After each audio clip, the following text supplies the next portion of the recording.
Hey, this is Stephen Platinum, your friend in wrestling with Platinum against AEW Dark Elevation. This was episode 34. Can you believe we've already covered all of that? Pretty awesome. 5 matches, not that long of a show, and I much prefer it that way. I think maybe AEW Dark Elevation has gotten back on track. What do I mean by that?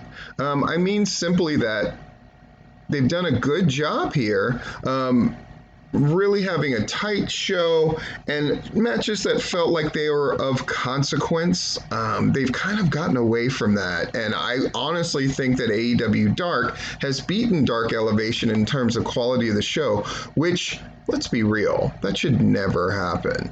We got Justin Roberts as the ring announcer. We got Tony Schiavone, Paul White, and Mark Henry commentating as they continue to kind of shuffle the commentary teams around to look for a formula that works. And I'm all about that.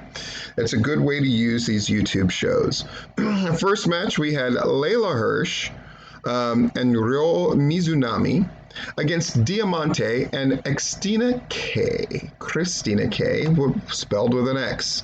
Wanna get dirty? Anyway, Xtina K has only had one match, so it's kind of an obvious call to take the pin. Nonetheless, because Diamante is on the team, I'm going to go ahead and call this competitive. How was the match? It was very good. Hirsch also adding a kind of a different kind of move to get a pin instead of always going for that armbar. I think it's good to establish that she's got basically a impact finisher as well as a submission finisher. And it's the running knee strike, which is pretty typical, but Layla Hirsch was able to execute it very well. So how was this match? I think both sides look good. That's a check mark.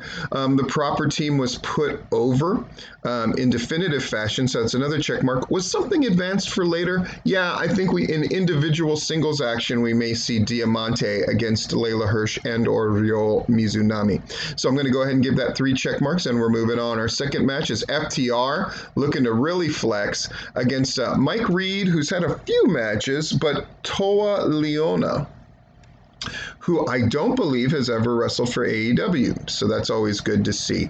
In these matches, which are foregone conclusion or squash matches or enhancement matches, we grade on a different scale, but it's still 3 check marks. Did one team go over in definitive fashion? Oh yeah, FTR with the big rig picks up the win. I'm sorry. The first check mark is does a team win that should have? And the answer is yes. Did they go over in definitive fashion? Absolutely. But did the losing team look good in defeat or get a disproportionately large amount of offense? Yeah, FTR is always going to let you get your stuff in a little bit. And they most certainly did here. So 3 check marks. Moving on to the third match. Emi Sakura with Lulu Pencil, of course, against Reka Tehaka, who now is they've used 11 times. And that's great news. I think Reka Tehaka has a really distinct and cool look, and somebody is going to pick her up sooner rather than later. A really big fan of Reka Tehaka. And Reka Tehaka gets a lot of offense in here with Emi Sakura. So even though it is a squash match, we're going to grade it. Emi Sakura does go over with that twisting elbow drop that looks very, very cool. A second check mark because she got over with that move. And then a third one because Reka Tehaka looked great and get a disproportionately large amount of offense.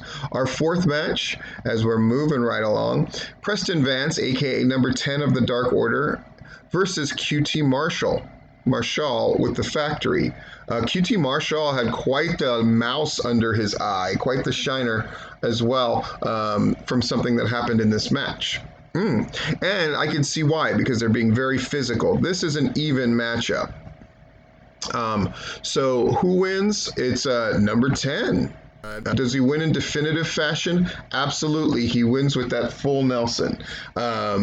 And do both people, is something kind of kept for later? Yes, this idea of the Dark Order against the Factory will no doubt continue after this. So 3 check marks, really good. And then our fifth match, a handicap match.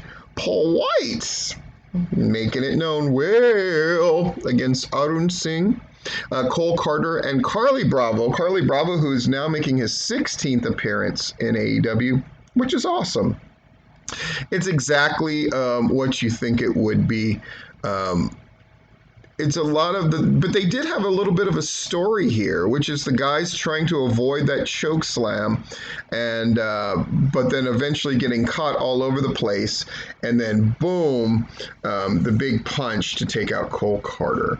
No great shakes here, but it gets the point across that Paul White is somebody that's going to be around and occasionally wrestling a big match. The guys did a really good job losing to him here and really moving around Paul White and doing their thing. So 3 check marks and a great show, 3 check marks all along, and some stuff that's advanced of import and a couple of good matches along the way.